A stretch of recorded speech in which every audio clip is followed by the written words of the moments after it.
Hello. As a copywriter consultant, my destiny and purpose in life that I've discovered is to one, inspire, two, educate, and three, empower others in various ways that they can maximize their full potential. Now, I've been making a series of YouTube videos to do just that. And today we're going to be talking again about the importance of the APA style, in particular, the formatting of essays and how it relates and connects to hot copy. HOTCOPY. Again, we're going to be talking about how the formatting of the APA writing style papers, essays in particular, as well as reports, long form essays is another word for that, and how it relates to hot copy, aka how it relates to copywriting. So let's get started. One of the first things when you go to college and you have to turn in a paper, it has to be set up a certain way. They want you to have a title page. So your title page is separate from the essay. They show you how to break it up so that when you turn your essay in, it's all not together. You have your title page that is separate. That is done through a header and through a footer. And the setup of that is vitally important because number one, you're following a style guide. Here we see already as a college student or college graduate, whether you're undergraduate, whether you're a master's graduate, whichever, that there is something vitally important that the professors have failed to tell you. The title page in an essay equals your home page in website development. You notice if you look at a website, there are various sections of the website. The first landing page is called the home page, but in college, they call it a title page. Do you see the connection? So that's the connection there. And again, the reason why they don't express this in the average college is because the thinking is based on the linear concept. Most school systems and most colleges, especially in America, are built off a labor and trade foundation. In other words, they basically educate the populace to work for someone else. How many of you have read the book Think and Grow Rich by Napoleon Hill? Now, Napoleon Hill's mindset is opposite of linear thinking. And in his book, he quotes and says, if the American school system was built to really maximize one's potential, that the average student would be able to graduate by the eighth grade and fully know how to run a business from front end to back, from end to end, all the way through. So I have to lay this foundation to let you know there are things in ways that you have thought, that I have thought in the past until I knew better, that hinders us from maximizing our full potential. Now, I want you to write me at mikeiswealthy@gmail.com. I encourage your participation if you've ever heard what I've just said. I'll repeat that. My email is mikeiswealthy@gmail.com. If you heard what I just told you about the formatting and the separating of a title page according to the college syllabus, APA writing style is separate from all the other pages, and how that equals or is synonymous to a website page, in particular, the home page. They call it the first landing page, where the visitor lands on that page. It's totally equivalent. Because on your title page in the APA essay, you have your name, you have the school, and you'll have maybe the class that you're taking, the name of the professor, and the date. On most home pages, there's not a lot of information on the website. There may be some that have more, but sometimes less is more. And we'll explain more how that dynamic works into hot copy or hot copywriting. It's all a part of strategy. And again, next we have the introduction on the essay in school. They always want you to do an introduction. So the introduction usually is a few paragraphs, but let's say we section the introduction just to one page. Bear with me for a moment. Imagine just one page. Introduction. It's short, but you only have your introduction on one page. In website development or blog development, that would equal your About Me page. It's synonymous. What the visitor knows about you and your company, it's another introduction, but they're seeing and reading about you, the business owner, about me. In the essay, the introduction is telling the reader about me as well, about me. What subject? Let's say it's psychology. So your introduction page in school is saying about me, who? Psychology. And your introduction in your website page is saying about me, who? The business owner. So that's vitally important to realize. I just want to throw these gems in because many times it's easier to get through a course in school, and when you realize the value of what you've been doing, when you come out of school, it now empowers you to the real value that you bring to the table.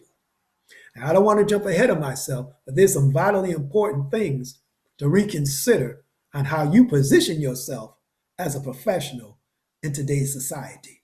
And this is the foundation. So we have your introduction page.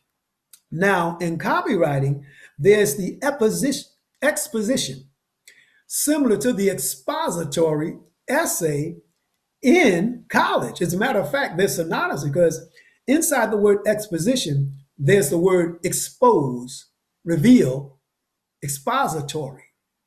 Your expository essays in college deal with business writing, scientific writing, and technical writing. You know, your SaaS, software writing, all of that is involved with your expository or exposing literature. It's another name for it. So it's actually synonymous with that. And in copywriting, again, it's used to expose the reader of what is going on.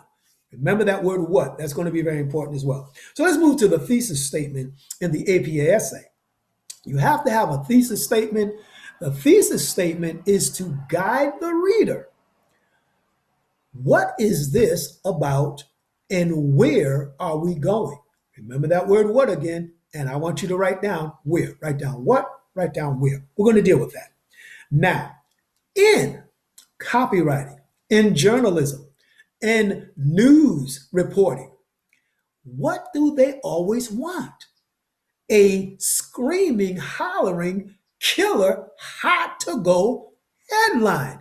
Your thesis statement in school is synonymous with a headline, main, or sub. Because a lot of times during the school training, academics, you can have two sentences for your thesis statement. You can either have one short or you have two. So if you break those up in school and then equate it to a headline and a subheadline in hot copy. So there's the synonymous thing again. I mean, everything's related. And you will come out better at learning copywriting, at producing it, when you have this foundation. Many of you have gone to school and didn't realize or never knew how synonymous it is. I've been through a training course. It was accelerated from Charter Oak University online. And through that training course, accelerated, mind you, we would have to turn in 3 essays, 10 to 12 pages long, one on Monday, one on Wednesday, one on Thursday. They will be within the same week. So there's your deadlines when it comes to journalism, when it comes to content creation, content strategy, deliverables being executed and given to the client or clientele, your clients or the group. So that's important to know how everything connects. They're like dots, they connect. It's a puzzle. So you want to remember that. And also, I was blessed to graduate with a BS in psychology, and my GPA is 4.0. I finished Charter Oak in 16 months. Now, I had previous training from Ashford University online for about a year. I had to pull out because of personal reasons. Now, if you take 16 months and 12 months, you get what? 28 months in less than 3 years. 3 years is 36 months. 3 times 12 is 36. In less than 3 years, I received a BS in psychology. I'm going to throw this in at no charge. Those of you that are going through school, be encouraged. Those of you that have graduated with a BS, a BA, an associate's, or master's or doctorate, understand the value that you bring to the table. I'm going to put this up front. Even I was going to go down the line, but I'm going to shoot it up front right now. This is on my heart. When you apply for employment in corporate America, hold this position as such. Do not apply as someone looking for a job. I'll wait. Don't apply as someone looking for a job. You have to have the mindset that I've been to school, I've spent my money, and the marks and certification that you already have through that educational institution has already told you that you do not need to apply for a job. You need to create a business, or it's either a business or a career. That's different from a job. A job is I'm working to make someone else wealthy. A career is I'm building my skills, being confident, I'm helping you, but eventually I'm going to branch out on my own and go into business or go into partnership with someone who has a business. You see, the level of thinking has to be different. A lot of people wonder why they go through the interview and it doesn't go well. Now, there are some things that corporate America does that is totally jacked up. And if you are an executive, I hope you hear and wear this well. Anybody that comes through college with a 3.0 or up GPA is already qualified to do whatever you want them to do on that location. Because if they weren't qualified, the college or the educational institution or a mentor would not have given them their certification. You people with those raggedy assessments, that's different from a writing sample. There is a consultant right now in the book called Cracking the Rich Code, Evans Sanchez, from the Latino culture. And I say that for a reason.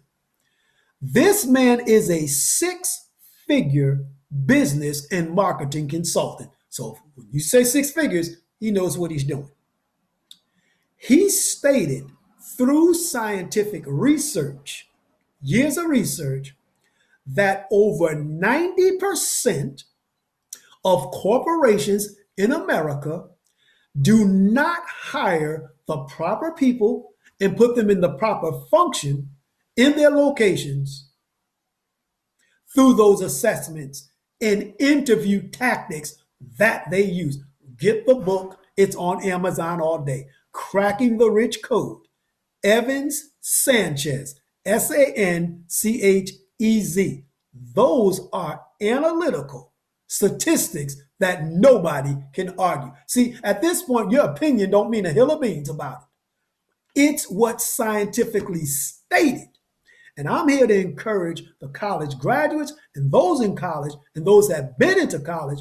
You've been going about this thing the wrong way. Now, back to the APA style. It all ties in. You have to know your value. You have to come in there like a red diamond, like my shirt, with power, success, and authority. Not cocky, competent. Competent. I heard of a gentleman had an interview, and because they didn't offer him what he wanted, he walked away from the table. What about negotiation? If you're going to trade hours for dollars, get the highest dollar. If you're not going to go straight into entrepreneurship or in a business, be like a co-founder with someone. At least get the highest dollar. You went to school all that time. You did all that studying. You paid all that money, and you still may have to pay back a loan to get into an entry level. Are you kidding me? And you supervisors and executives need your head examined. If you can look at somebody's LinkedIn profile, male or female, Asian, black, or white, and they're qualified and they went through a school or a mentorship program and got some certification and got a 3.0, 4.0, 5.0, 3.75 GPA, and you still want them to take some dumb assessment. Why don't you take it? Get your head examined. I'm going to say that and be bold and unafraid about it. It's ridiculous. It doesn't work. That's why your company and during COVID-19 is jacked up right now. You have the wrong people in the wrong places. Answer me this by email, mikeiswealthy@gmail.com.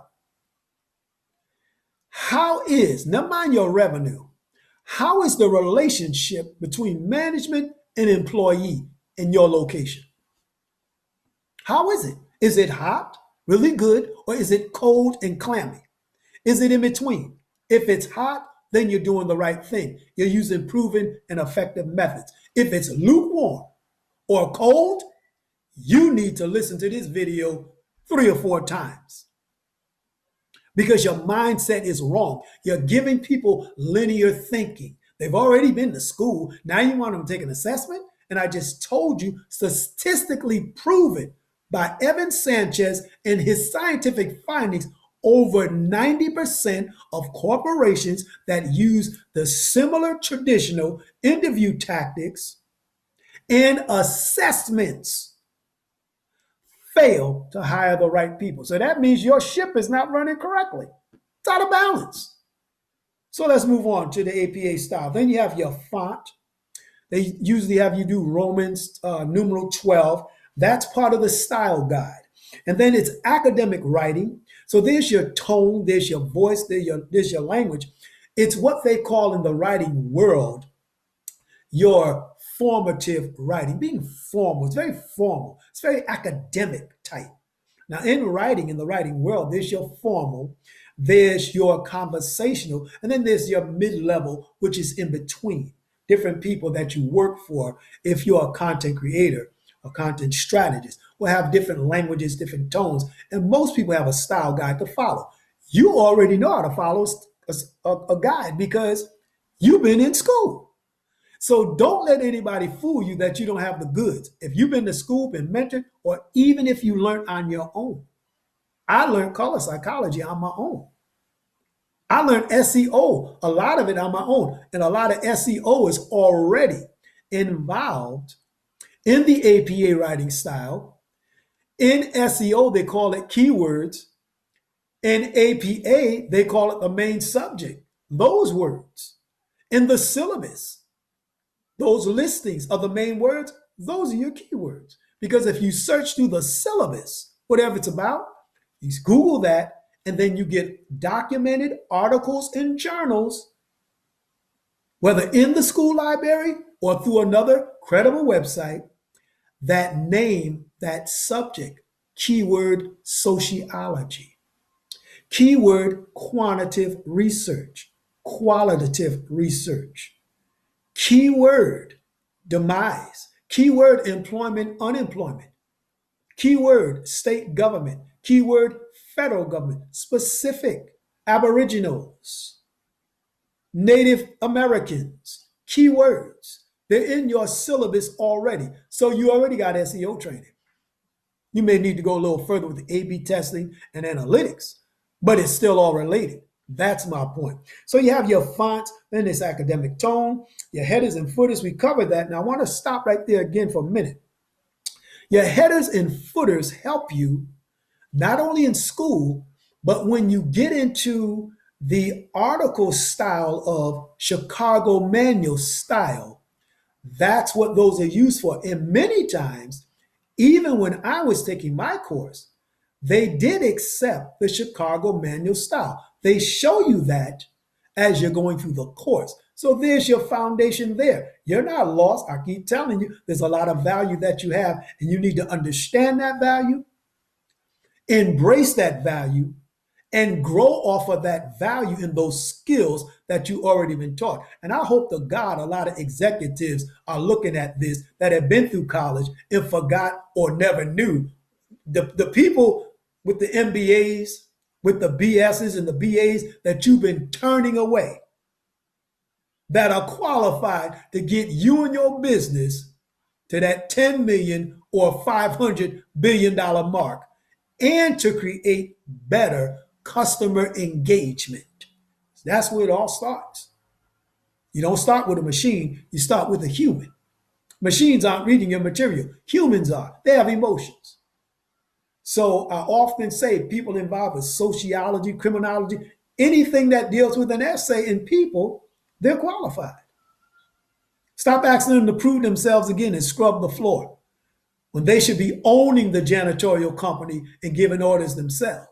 And you people that have come out of college, stop coming out of college talking about, I just want to get my foot in the door. Who needs your stinking foot?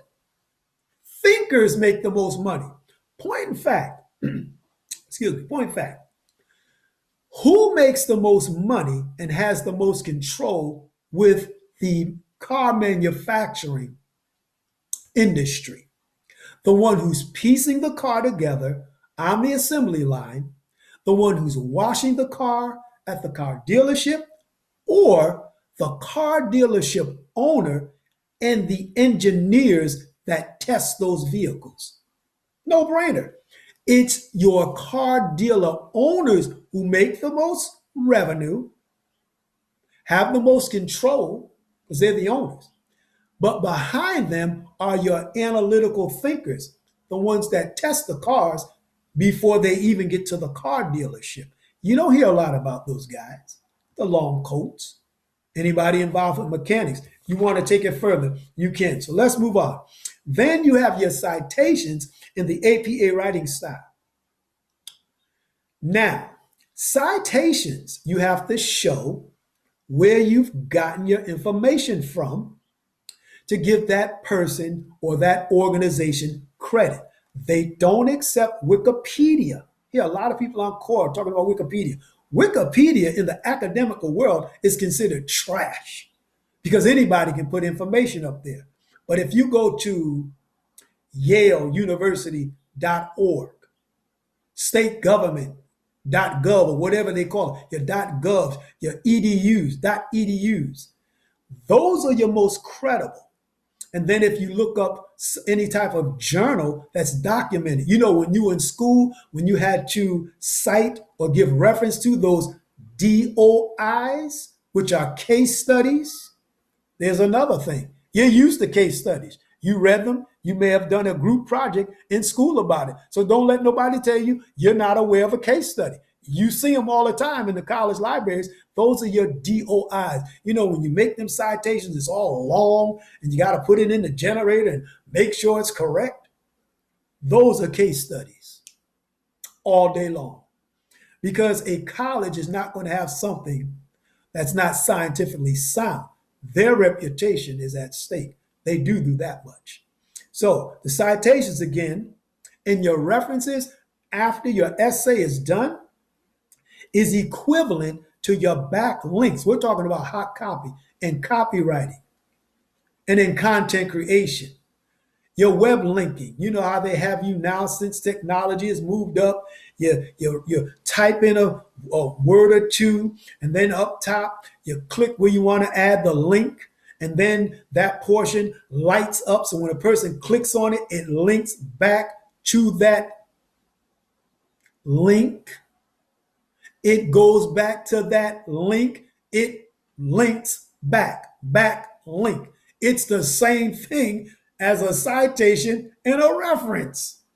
It came from the APA writing style. A person can learn the APA writing style in 30 days, and somebody can be a copywriter for 5 years and they'll outmatch them if they went the way of the APA writing style. Anyway, let's go to the annotated bibliography, which is your summary and key points in the APA writing style. And what does that do for you concerning copywriting? It helps you to create a summary and pull out key points or their pain points, main points, which go on various pages. Could be the contact page, could be the free trial page, putting the benefits above the features. So you want to realize this too. In the body, in the APA style, it's equivalent to the rising action in copywriting. A part of the body in the APA writing style is equivalent to the climax in copywriting. The other part of the body, usually 3 paragraphs or more, they want you to do, even in a simple essay in school, is your falling action, which creates suspense. And then at the end of your essay in school, and even in copywriting, you have a conclusion that equals in copywriting, synonymous to your resolution. How is this problem solved? And that may be oftentimes connected after that is the CTA, the call to action. So I just want to get some key points and takeaways here when it comes to effective copy. Clarity trumps persuasion. When it comes to effective copy, clarity trumps persuasion. Now, what I just explained to you about how the APA writing style in the formatting is synonymous and a prelude to different ways of headlines and setting things up along that nature and content creation and content strategy is a takeaway. It's letting you know the value that you already have. So again, when it comes to effective copy, clarity triumphs. I just gave you clarity, understanding. A light bulb should go on in your head and say, wow, I never knew that. And again, if you've heard it equivalized like this, write me at mikeiswealthy@gmail.com. And if you haven't, I want to hear from you. I want to know how this has helped you today. Okay, so we got that part. Now, in the martial arts, we use simplicity, just like simplicity and clarity is used in copywriting, hot copy. If a student of the martial arts, whatever style it is not allowed to walk away or call 911, then they are to use the simplest strategies to diffuse that negative situation. Not complicated, all basics, simple. Same thing in copywriting. A martial arts background has over 22 business concepts that are transferable to any business.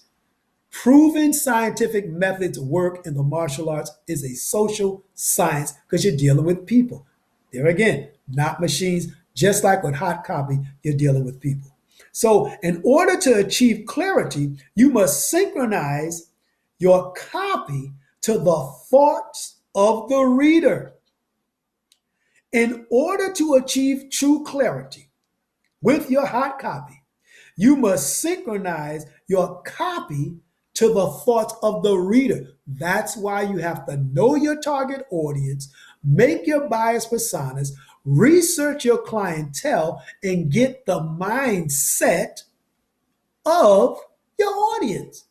Now let's go back to college. When they have you read and study, like I did, people like Alfred Hitchcock, how movies and media influence thought, Malcolm Gladwell, The Outliers, Shakespeare, plays, copywriting, and all of that go hand in hand. Aristotle, the philosophers, Aristotle, Act 1, Act 2, Act 3, the climax, the climax of the story, the falling action, the resolution, the closing of the curtain. All of that is synonymous with copywriting. They're preparing you for copywriting. And a lot of people don't even realize it. I didn't realize it because they didn't tell me that until I got out of school. And God bless me after 5 years of research to actually create a training course titled Introduction to Psychology. And it's more than an introduction. There's 8 major points that I explain with simple clarity and then give the reader actionable strategies to follow. Brian Clark is another dynamic copywriter. He's one of the people I study. I study the top 20. He's one of the people I study often. There's some good, the Marketing Content Institute, Michael Brenner, the Inside Marketers Group, and Neil Patel. I mean, there's a whole lot of information out there. So there's no excuse not increasing your skill. But anyway, back to this. So you want to understand that in order to have the mind of the audience, you have to study the audience. And that's why they give you even subjects in college that you're not familiar with. What did they tell you first? Define this subject, dissect it, look into it, and understand it. Now, hot copy does this. It answers the where and the what before the why. I'll repeat that. Hot copy, when you create it, answers the where and the what. They come on your landing page, right? Homepage. Where am I? The viewer says. In other words, where am I? What's here? What's on this page? Okay. Then you create the exposition, which is like an expository essay, setting the stage for your introduction, about me page or homepage or both. And then you have that capturing headline. Now, your headline is either going to be a problem or a promise. Thesis statements do the same thing. They name a promise or a problem. They specify the same thing. So that's the preparation there. I talked about how it sets the stage for the rest of the story. And then the reader, again, needs to know, where am I? What can I do here? What can they do? Can they learn something? Can they take a poll? Can they take a survey? Can they get involved with a free trial membership? So these are important concerning hot copy. And then the why is, why should I do it? Why should they advocate your products and services? You have to give them several reasons why. And that's explained by exalting the benefits for them. In other words, hot copy says, what's in it for the reader? What's in it for the client? That's what it's all about. It's about satisfying the client with proof. Herbie Hancock wrote a song called Actual Proof. Lawyers all the time. Exhibit A, Exhibit B. Even in school, when you have your outline, there's a so what after your thesis statement, introductory, your hooks, and all of that. There's a so what part. Again, remember I said hot copy answers the where and the what. And I told you to write those 2 words down. It answers the where and the what before the why. You learned that already in an essay creation in school. And some people are learning that even in high school or even before that, middle school. So all these skills, writing is one of the best skills you can learn. You can take it anywhere. If you happen to work for someone and things get funky, you got to go, you can freelance all day long. Copywriting is a $1 trillion industry as we speak. It's enough money on the table for everybody. That's why I said previously, do not come out of school and expect and think, I'm going to go on the entry level. If you're trained for management, that's where you want to go in at. If you're trained for a leadership role, that's where you want to go in at. If you're trained for UX writing, That's where you want to go in at. If you're trained for web development, I'm talking about through school. That's where you want to go. Major senior web developer, not somebody just learning. You learned already in school. Don't go backwards, go forward. So you want to leave the people with proof, benefits, and at times you show features as well. And you want to give incentive and a sense of urgency. They call it FOMO, fear of missing out. Years back, they cloned it as fear of loss.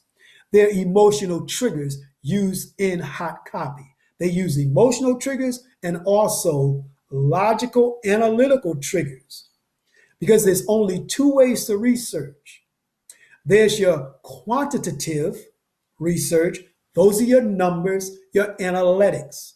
How many visitors were on our landing page or about me page? How many converted to the trials that we're offering here, the free trials? How many converted there? Those are your numbers. That's your A/B testing. How good did this product or service do in January on, 3 months down the road, 4 months? So you can find out what's going on and make those proper adjustments.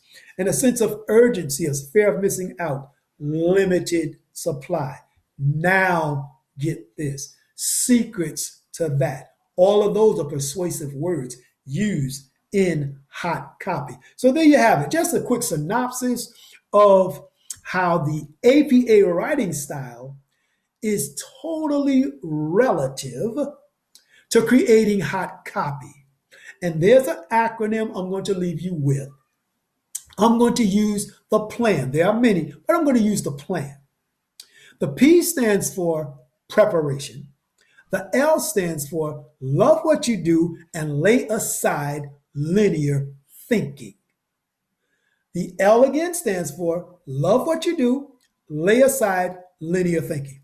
The A stands for awe-inspiring action. You want to create those awe moments for the reader, for the visitor on your website or your business, even if it's local. Oh, I didn't know that. Oh, wow, I didn't know that. Oh, wow, I like that. Oh, I'm going to get that. That's what you want. They're emotional triggers. Vitally important. The N stands for never think small and never allow anyone to downplay your value. You've already been to school. You that have a BA, you that have a PhD, you that have a BS, you that have an associate's, or you that have learned on your own, or someone that has been mentored by someone credible. I know a gentleman right now in California. He went into school, but he backed out. But his business acumen is dynamic. And here's how dynamic it is. At the age of 29, he became a multimillionaire. This brother has done movies and everything else. I mention his name or his business partner, everybody would know who he is. But I'm going to keep it down low because that's how he wants it. And I respect that. His business acumen is sharp. Just recently, I got something from a scammer on Instagram, and it looked pretty much okay to me. But I ran it by him. Less than 5 minutes. This man told me, ain't no good, Mike. And I said, well, I wasn't going to send him no money. I kept talking. He said, I just sent you something in a text. Look at it. It explains it all. I had already searched the guy. It was a Michael Gordon, somebody faking to be Michael Gordon. I searched Michael Gordon. I said, well, I got a Michael Gordon, and he's some consultant in this other state here. But then when he checked it, he gave me information that I needed to see. So there you go. You want to make sure that you know what you're doing. And the gentleman has two mentors. One of his mentors' net worth is $1.5 billion. Talking about hot copy. The other mentor's net worth is $8 billion. And I mention those amounts because he's a millionaire connected to billionaires. You think they know something about hot copy. You think they know something about numbers, and your qualitative research is the other one, where you ask open-ended questions, write down the answers so you can discern between the good and evil and take the excellent. So God bless you. Take care. This is Mr. Ellis signing off. Nickname is the Soaring Eagle. Again, if you want to reach me, that is mikeiswealthy@gmail.com. Once again, this is hot copy. And don't let anybody nickel and dime you for what you're worth and what you bring to the table. Bye-bye.